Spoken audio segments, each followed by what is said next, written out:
Ons weekend is begonnen bij het Krekershof in Mozaïek. We zijn daar heel goed ontvangen door Mark. Het was een heel mooie locatie, heel mooie kamers, heel fijne bedden. En we hebben daar wel goed geslapen. Het mocht iets langer, maar we hadden een drukke dag genoeg. Er werd een ruim ontbijt voorzien, een heel ruim assortiment. De streekproducten, dus echt de charcuterie van hun. Ja. Alles erop en ja. En we hebben daar ook bubbels gedronken, Ja. lekker glaasje. En dan was hij ook bloedworst met appel. Ja, aan het bereiden. Heel lekker als aperitief hapje. Wij hadden spek van eigen gekweekte varkens waren dat. Het zijn Hongaarse Mongadica varkens, als ik me niet vergis. Ja. Heel wollige varkens Ja. ook. En het spek daarvan is fantastisch. Ja. Heel mooie locatie. Ook veel wandelroutes in de buurt hadden we gehoord. Hadden we nu wel geen tijd voor. Na het Krekershof zijn we gaan paardrijden. Hoe was het nou meer? De Flaming Star Ranch in Hamont-Achel. Ik voelde me daar toch niet echt comfortabel bij om al even in het bos mee te gaan met de meiden. Dus heeft hij eventjes gezegd van ik ga wel privéles nemen. En hij was er eigenlijk ook wel trek mee weg. ja. Hè? Ik had dat niet verwacht dat ik dat zo fantastisch ging vinden om voor de eerste keer op een paard te zitten. Ik was heel trots op hem. Ja, ik wil het nog een keer zien. Normaal, we rijden gewoon jumpings of dressuur.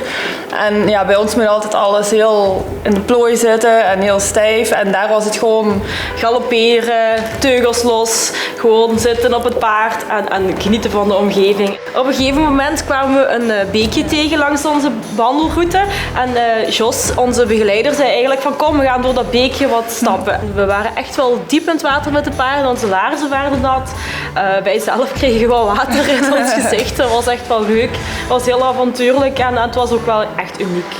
Toen zijn we naar ProMove geweest. En daar heeft Tony ons een introductie gegeven over wat er mis kan lopen op de baan.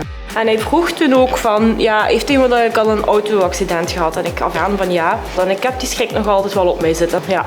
Ik moest ook eerst een reactiesnelheidstest doen met een dronkenmansbril en een een vermoeidheidsbril. Ja. Na die reactietest heb ik in een Renault Twizy gereden.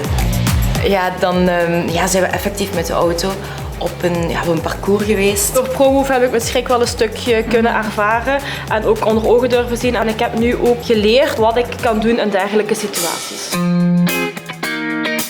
We zijn daarna naar Mardaga in As geweest. En die mooie grote groene tuin van Mardaga hebben we ook lekker geaperitiefd. Hebben een lekker huiswijntje gekregen. Hebben mooi van het laatste avondzonnetje mogen genieten. Toen hebben we genoten van een lekker visje en een lekker lamsgerecht. Ook weer geserveerd met een lekker sausje. Gewoon heel verfijnd klaargemaakt. Ja, ik had vis genomen. Normaal ben ik niet zo'n viseter, maar ik vond het echt wel een culinaire ervaring. Ja, Limburg heeft enorm veel te bieden eigenlijk als streek om je uit te leven. Ja, culinair, avontuurlijk. Je kunt gewoon alles wel. Er is voor ieder iets. ieder wat wils, ja, inderdaad. Ja.